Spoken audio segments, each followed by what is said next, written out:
Hey, this is Matt. Welcome back to the channel. In this video, we are discussing FUT with our friend David Dimuzio, who has done 3 FUT hair transplants with over 20,000 hairs transferred. So he's going to be sharing his pretty much 3 different FUT experiences. I'm going to asking him some really cool questions as far as FUT experience, FUT hair transplant recovery, post-op recovery. All of these questions are going to be listed below, not just in the comment sections where I'm going to pin the questions, but also in the description below. Make sure you stay tuned until the end of this video and enjoy watching. This video is brought to you by GoFiber Hair Building Fibers. Pick up your free sample and get instant hair confidence. Start your transformation today. You got 3 FUT hair transplants. How was it like getting back to your job, getting back to working out after your FUT from the day of the surgery until you were able to function properly? How many days should a guy kind of really devote to recovery from FUT? Well, here's the thing that I've realized is that it's really about the surgeon who does the surgery. So if I give you an exact answer and just say, this is the way that it is, then somebody who's watching this is going to say, well, oh, you're lying because this is my experience and it's not that, right? And so I think that's one of the really important things to know when you're hearing someone's experience is their answer is based off of their cumulative experience, right? So if I'd only had one FUT hair transplant, I would give you one answer. Having had 2 FUT transplants, I would have then given you another answer because my experience was actually different on both of them. And then having a 3rd FUT transplant from a different surgeon, my experience then became even different than the other 2. So I'm going to kind of give you an idea based off of all 3 of those experiences and what you can kind of hope for at best and how it could actually be bad, because if you get the wrong surgeon, recovery is going to be difficult. And I think that's the case. Actually, I know that's the case for FUE as well, because we have a mutual friend that just recently had an FUE hair transplant done, and it should have been extremely minor surgery, and she had to skip work for 2 weeks and was like, in blackout amounts of pain, even with painkillers and stuff. So the thing is that it's all based off my experience. So my first experience, overall, fairly easy. The only thing that was kind of annoying, and this is, I think, if you have a good hair transplant, one of the top kind of surgeons in the world who does FUT doing your surgery, then really the only pain that you should have, or really only annoyance, should be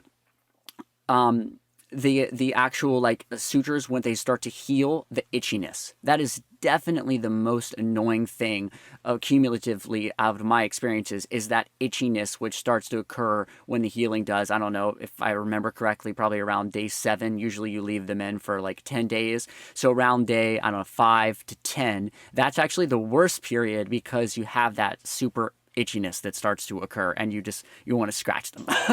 Yep. So that's the worst part. I mean, I didn't find it to be that painful on any 3 of my surgeries.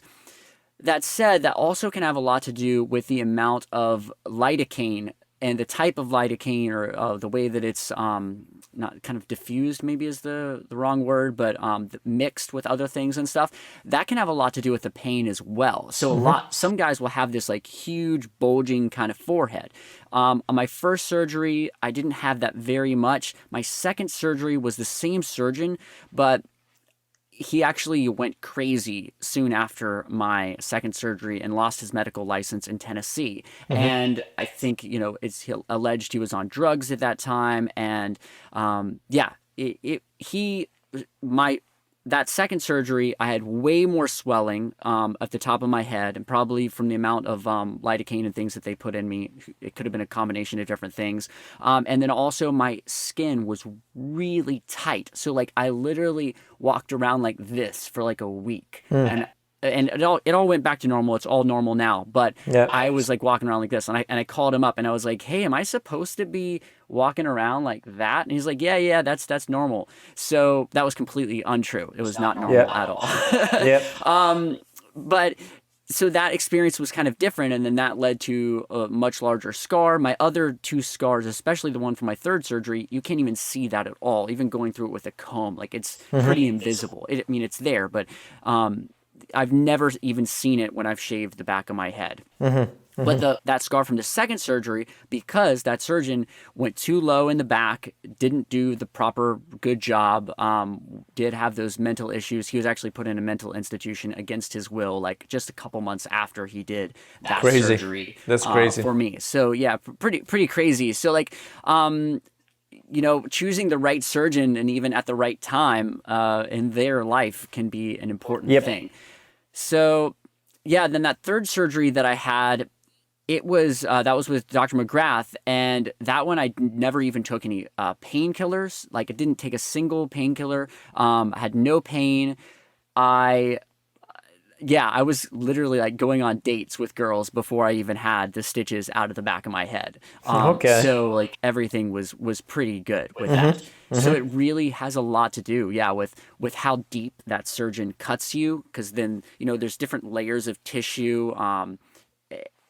Like on your head. So if someone goes too deep, and that can also be with FUE, as you know, that's where they get into the real kind of muscle and the things where the pain comes from. Yeah. The transcutaneous fat layer, maybe, and that's that's right. bigger nerves, and not just these tiny capillaries are, but all these like much more thicker nerves and veins are. Also, the bleeding can be much more. Yeah, the combination of that and then using. Just numbing you up. That numbing fluid has to go somewhere. And so using the right amount of numbing fluid and right kinds and things like that. It's all a bit of a trade-off, but it's a little bit tricky. So certain kinds of numbing fluid actually hurt more when you numb someone with it, but then they kind of they cause less swelling, from what I'm told. So it's sort of a trade-off for the surgeon of like, do I want to hurt this person a little bit more too when I'm numbing them, or do I want to hurt them less, but have less burning sensation, but then they've going to potentially have more swelling afterwards. So yeah. Since you have done 3 FUTs, you have 3 FUT scars on the back and also on the sides of your head, some of which are larger, some of which are more like broad, some of them are more like thinner. So if you now go to your barber and you want to cut your sides and back, you want to do a nice haircut, like longer hair on top, but maybe kind of trim the sides and back, like what would be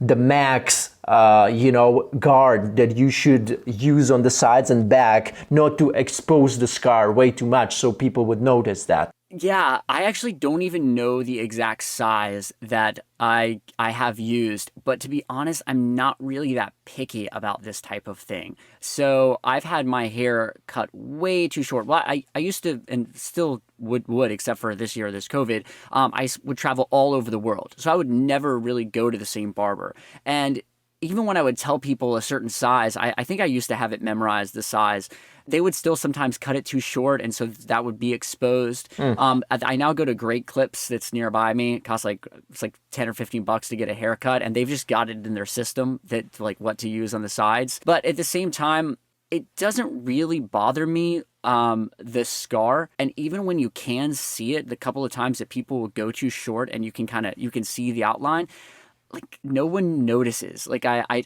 don't think, only other hair transplant patients are going to notice. Other people are just going to think, oh, like maybe you were in a football accident when you were a kid or something, like it's not something that's going to come to people's minds. So that's never really bothered me. Just to be honest. But you don't know the particular length, because from what I can show you. Yeah. I mean, I can just show you what it. So this is that's here. This is the worst one. That's the one, that's the bad one right there. The one at the bottom, right? The one at the bottom. At the bottom, yeah. That's the one from the second surgery that I had. Is that big one. So you can kind of see it here. Yeah. But even, I mean, and you can kind of see the line. Like if I push my hair up like this and kind of like try and kind of show the scar, then you should be able to kind of, I don't know, you can kind of hopefully see the line a little bit, like the hair is just a little bit, Yeah. I don't know. It's not like perfect. But you didn't get any pigmentation there, right? Any SMP? No, so I have had SMP done there, but the last time that I had it done there was, wow, it's a good while ago, like a year and a half ago, 2 years ago. It's been a while. And so it's actually pretty much mostly faded by now.